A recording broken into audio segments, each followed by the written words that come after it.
Welcome to episode 108 of the Feed Your Soul with Kim podcast. I'm Kim McLaughlin. I am a licensed psychotherapist in the state of California. I'm a coach, author, and speaker. In today's podcast, we're talking about self-care is not selfish. I find women often ask me the question, am I being too selfish? And I ask them to expand on that and tell me what that means, because women tend to think that their needs come second to their partner, their bosses, and their children. Today, we're talking about how to break out of that mold and see what the whole self-care movement is all about and determine if you're really being selfish. We're going to talk about what is selfishness, what is self-care and why is it important, and 6 strategies to engage in more self-care. Let's get started. There was a question about selfishness. What was it? How do I know if I'm being selfish or having more self-care? And I thought that was a really good question, because we tend to think that being selfish is a negative, that it's a negative to be selfish, and that being selfish is not good for us. And I'm wanting to propose the idea, when I thought about this, the more of really about being selfish is actually self-care, and being selfish is good. So I wrote down some ideas about what we tend to think selfishness is, right? Selfish. When I am being selfish, what does it look like? A selfishness. So I wrote this down. Selfishness typically refers to prioritizing one's own needs and desires over others without considering the other person's well-being or their feelings. Selfishness often involves acting out of self-interest at the expense of others, disregarding their boundaries and emotions. I do whatever I want and need. It doesn't matter about them. And selfish behavior can generally lead to strained relationships, resentment, and a lack of empathy towards others. And I think it's interesting that women especially can be called selfish, when actually I think what they're doing is more self-care. So what did we get from all those ideas about selfish? That when it's without empathy towards others, without thinking about others, without consideration of their needs, it's all about me. And there's a different quality, I think, when it's being selfish as opposed to self-care, because when it's all about me, it's without consideration of what happens on around me. And it can be off-putting, disrespectful, and others can get mad at you. So I wonder if we could wonder about this, because generally what happens is women are praised for being nice. Be the good girl, be the nice girl, be good to everybody. And that we're called selfish if we do things for ourselves. That literally is self-care. We get told that we're being selfish. And I want to rework that, and I want to rewind that, because I don't think that's so. I think I know that when women tend to be called selfish, it's often because they're engaging in self-care. And there's a different quality, and I'm trying to think what that is. Like, being selfish is off-putting, and it can be mean. Like, it's always what I want. It's what I want, only what I want. And what I think about when we engage in self-care, which is not selfish, is it's about what do I need and what do I want? But there's a softer idea to it, and a softer kind of reflection of what's in my best interest, physically, emotionally, spiritually, for my mental well-being. What is in my best interest? And I was also thinking it involves recognizing and meeting your own needs in a healthy and balanced way. It's not at the expense of others. It's in encouragement, actually, of others doing the same thing for themselves. It's really about compassion for yourself and about taking care of what feeds your soul, right? And I think about that being so foundational to why women often are feeling overwhelmed and overloaded and stressed, shows up in overeating, and shows up in literally not taking care of ourselves. One of our 6 components is self-love. Self-love. Self-love is all about what do I need for myself, which goes completely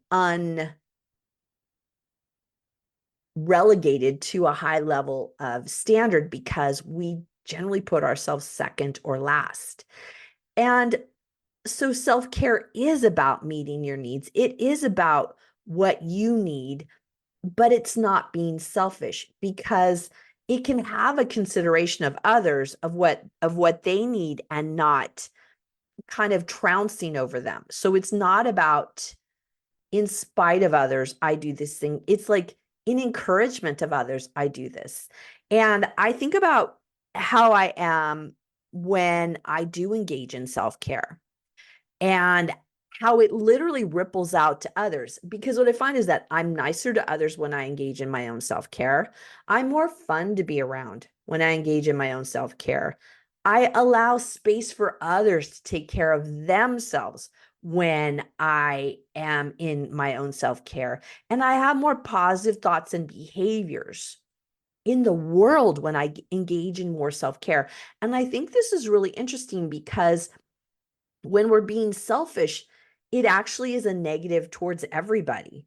It's like it's only about me, and it doesn't have that positive ripple effect. When we're really engaging in self-care, it has a positive ripple effect. People might be upset about what's going on, but or they might be upset that you're doing it because you're not taking care of them. And there's a difference between being selfish and being engaged in taking care of others at your own expense, right?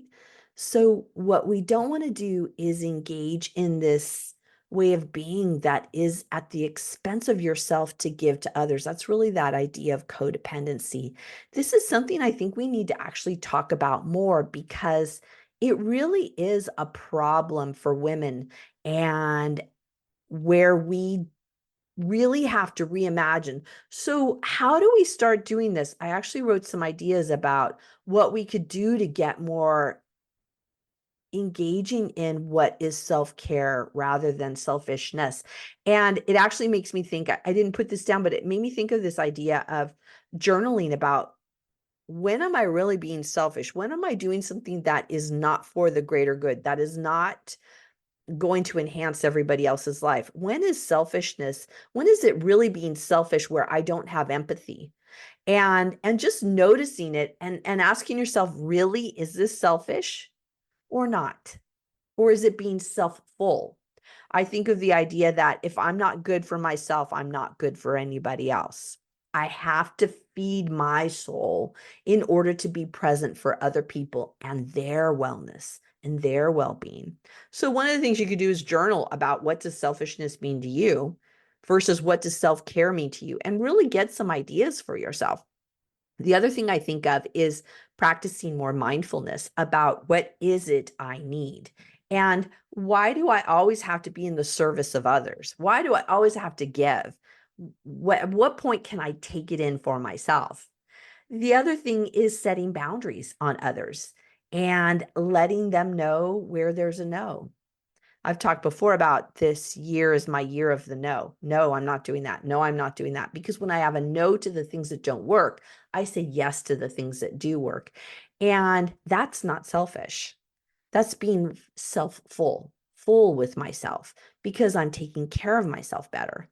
And another way to start getting to this self-care practice is to engage in activities that bring you joy. The universe works fast when I'm having fun. The universe works fast when I'm having fun. That's what that means, is joy, fun. The world works better when we're having fun, when we're actually doing things for ourselves. The last thing I think of is the idea of rest and relaxation. This is a big one on my list for my self-care, is like, am I relaxing enough? Am I resting enough? Because I'm being selfish to myself if I don't give that to myself. And I want to be more engaged in being self-filled, full with myself. Because when I am, I'm better for everybody. I'm better for myself and I'm better for everybody else. And this becomes my opportunity to be filled up in my soul, right? And I think that's what we're all looking for. So really, I don't have all the right words for what selfishness versus self-care is, and it's really something I'm starting to imagine for myself too. When is it really being selfish? And I wonder that for myself. Is this really selfish, Kim? Or is it really I'm giving of myself or I'm giving too much of myself? And I'm calling it being selfish because selfishness has become a negative, especially towards women, especially if you're not giving more and more and more. You're being selfish.